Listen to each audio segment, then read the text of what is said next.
nations find themselves without. పశ్చిమాసియాలో యుద్ధం కొనసాగుతూనే ఉంది. కువైట్ విమానాశ్రయంపై డ్రోన్లతో దాడి చేశారు.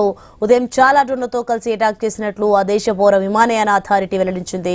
విమానాశ్రయంలోని ఆయిల్ నిల్వల ట్యాంకుల లక్ష్యంగా ఇరాన్ డ్రోన్ బాంబులు వేసినట్లు తెలిపింది. ఎయిర్పోర్ట్లోని ఆయిల్ డిపోలోని ట్యాంకులను ఢీకొట్టాయి.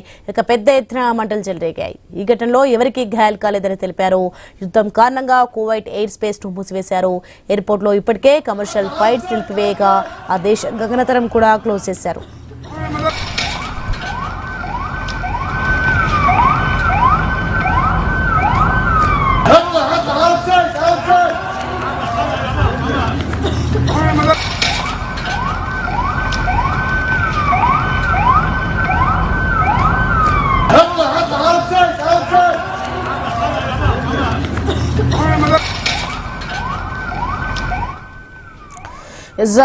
వార్ జోన్కి సంబంధించి బ్రేకింగ్ న్యూస్ మనం చూస్తున్నాం. ఇప్పుడు పశ్చిమాసియాలో అయితే యుద్ధం కొనసాగుతూనే ఉంది.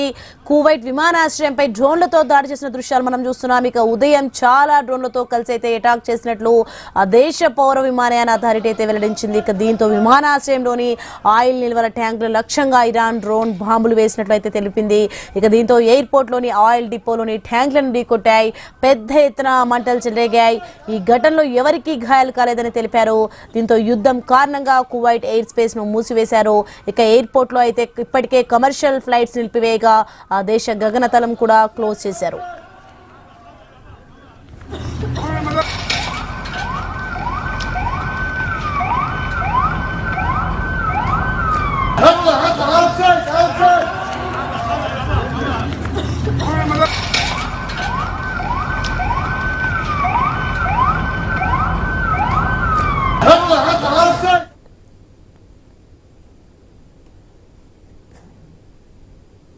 ఇరాన్ పై అమెరికా ఇజ్రాయెల్ యుద్ధం మన చావుకొస్తోంది.